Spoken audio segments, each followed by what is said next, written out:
ঘটনা 1। সময়টা 2013 সালের 26 মে। পড়ন্ত বিকেল। স্বাভাবিকভাবে আর 5টা দিনের মতো সেদিনের বিকেলটিও। রৌদ্রতাপে পিচ ঢালা রাস্তায় মানুষের চলাফেরা যেন নিত্যদিনের মতো।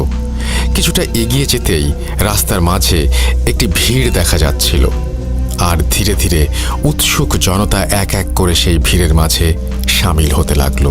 সময়ের সাথে সাথে ভিড় বাড়তে থাকে, আর সেই ভিড়ের মাঝেই সবাই আবিষ্কার করে স্কুল ইউনিফর্ম পরা 16-17 বছর বয়সী এক কিশোরকে, যে কিনা রাস্তার মাঝে অচেতন অবস্থায় পড়ে আছে। অনেকেই মনে করে ছেলেটি হয়তো রোদের প্রচণ্ড তাপে মাথা ঘুরে পড়ে গিয়েছে। 2-1 ব্যক্তি ছেলেটির শরীরে হাত রেখে বুঝতে পারে যে ছেলেটি আসলে আর বেঁচে নেই। বিষয়টি নিশ্চিত হতে কয়েকজন ছেলেটির গলায় হাত দিয়ে এবং কবজি পরীক্ষা করে দেখে, অর্থাৎ নাড়ি পরীক্ষা করে